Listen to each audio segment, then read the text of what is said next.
I had a Burns supper upcoming, and I had to get a beer for the boys. What better than a Nelson dry hop Pilsner?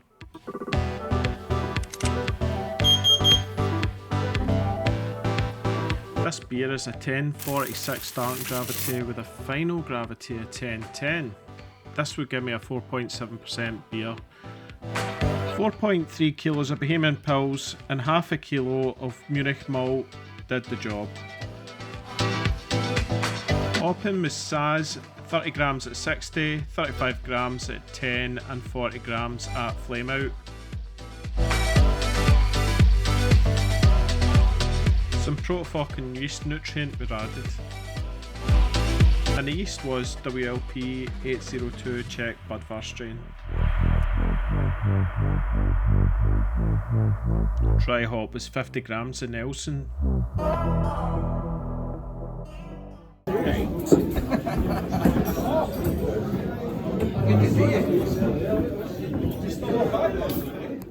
The rising sun o'er Gossan muirs, with glorious licht was glinting. The hares were huffling down the firth. As bees flee hame with lades of treasure, the minutes winged away with pleasure. Kings may be blessed, but Tam was glorious. Who rode elves are like victorious? His locked, lettered, raw brass collar showed him the gentleman and scholar.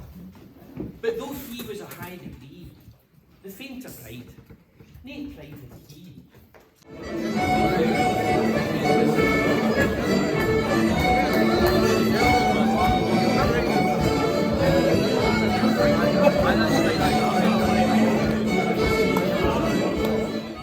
What drink of the beer then? Give us your honest opinion.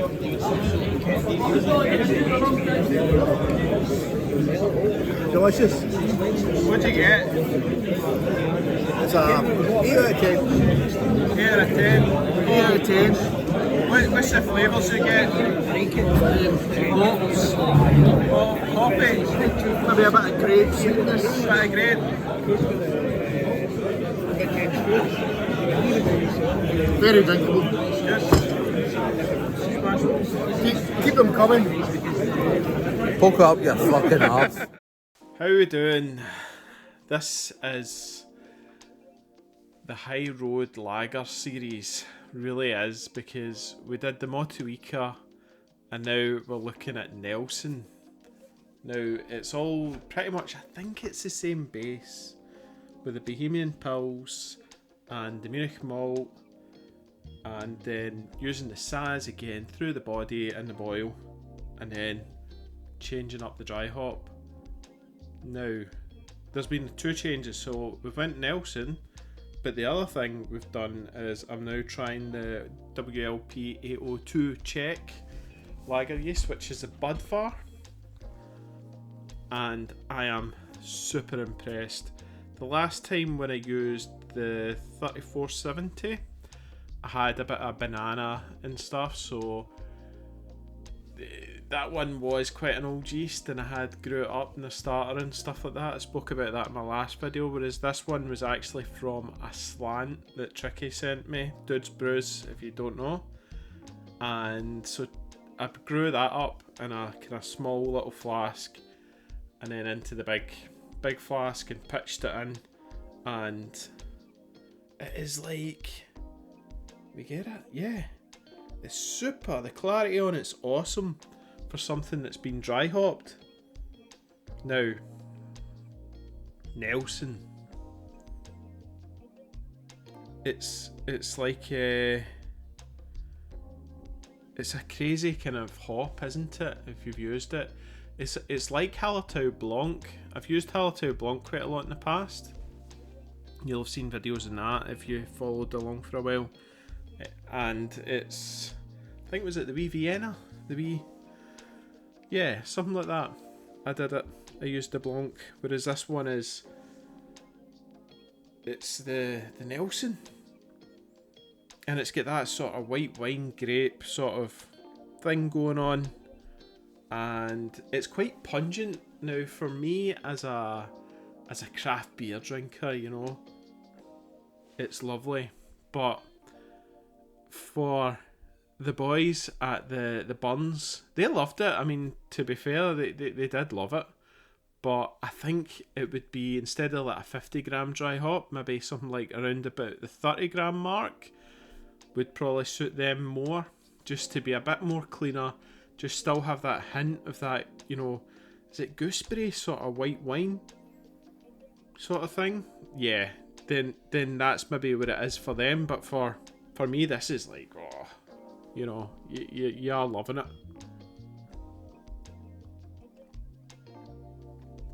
Oh, I'm getting lovely spicy notes from the Saaz on the initial, and then it's just washing over with that kind of grape gooseberry sort of thing, the same sort of aroma that you perceive on it, you know, when you're smelling it. So just, oh, it's a great, but I've got a great recipe here. I think the Bohemian Pils and the Munich malt, what a combo. Nice kind of malty backbone to it. You know, it's got that cracker bed sort of thing going on with the Pils, but then the Munich just brings that little bit more bready note as well.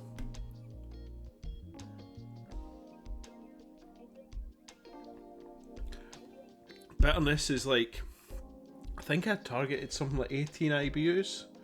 Yeah, 18, but I think the dry hop brings a wee bit more as well. So it's got a wee bit more crispiness than 18. I think 18 on its own would be a lot kind of sweeter and smoother, but with the dry hop I think it brings that extra wee bit of crispiness. So maybe if you are doing a dry hop Pils, just be aware, maybe go with the lower sort of 18 IBUs, because the dry hop just adds that little bit extra. Maybe to about a 30 IBU level, really. Maybe not as much, but there is a lot of... It's quite crispy. But then lagers tend to be, don't they? It's got a nice carbonation to it. Don't know if you can see. I'll get my... Yeah. Great carbonation. As a lager should be. In my Lord's brewing glass. This glass does have etching at the bottom just to give you that bit extra. A bit of extra show, which I like for this sort of style of beer. So, how could we improve this? I think I would definitely try it with the lower dry hop. That might bring a bit more of the Saaz into it as well, a bit more of the spice, and knock back a bit of the fruitiness that you're getting from the Nelson. I think that would definitely be to tweak this, and then that would then make it a real good New Zealand. Is it called a New Zealand Pilsner or whatever? A New Zealand, yeah. So can I argue with this? Hallertau Blanc is definitely a cheaper option to Nelson. So if you're maybe wanting to try another sort of lager, I think this same sort of base, and then Hallertau Blanc, and there you've got a commercial example of a dry hopped Pilsner that could maybe be cheap enough to produce. I think you'd probably need to swap out the Bohemian Pilsner malt if you were producing this on a commercial scale, that's for sure. That stuff ain't cheap, that's for sure. But how would you get all that kind of malt character back in? I don't know. Because the other one I've tried is a crisp German Pilsner malt, and it's just not the same. It's getting more of a grainy sort of thing going on. So yeah, I don't think that you would probably need to try and find a nice Pilsner malt that's a bit cheaper. Another thing, I mean, you could try a lager malt just from a UK Turo barley, and yeah, try it with some lager malt, and then maybe it's the hops that will sing. But thankfully I don't need to worry about that, and I can just crack the Bohemian malt out, you know. Oh yeah, and also pint glass this time, because I've been pulled up a couple of times for my thimbles. So cracking a pint tonight, and that is a belter. So I'm quite happy to just smash right through this. Oh, it seems to get better with age as well. It just keeps, although obviously I've literally transferred to, that's a good point I can talk about. So what I did was, for the Burns supper, I had it in my keg King Junior for the in the fridge when I first kegged it, and there's quite a bit of, you know, sediment and yeast at the bottom as it's cleared out. I've not used any finings or anything like that, thankfully. It's just cleared up on its own, and I think that's testament to that yeast. What I did do was I transferred it. I put a jumper line and I transferred it to a fresh keg, just because of previous, when we've taken it to the Burns, it gets knocked about in the car and it also gets knocked over. So the last time when it got knocked over, it just kicked up all that sediment. So even though it was, you know, jumping about in the back of the car, it was super bright. Thing to see in the footage. It's like, yeah, really good way of serving it. It's almost like putting it through a bright tank before you put it in the actual keg, so made sense, and happy days.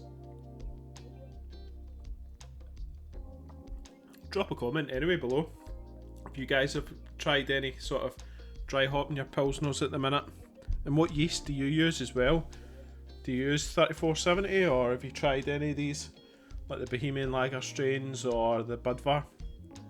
Alright, let us know if you've got any suggestions on hops as well. What kind of dry hops you would suggest for a Pilsner, dry hopped Pilsner. That's me now done Motueka and Nelson. So what about Simcoe? How would Simcoe be? You know, something mad like that, just a little 30, 40, 50 grams in a dry hop. Anyway, probably rattled on it long enough. Give it a go yourselves if you're interested. It's an absolute smasher and great for friends and stuff like that as well. It's pretty easy drinking for them. Alright, well, thanks for watching, and I'll catch you all later. Cheers.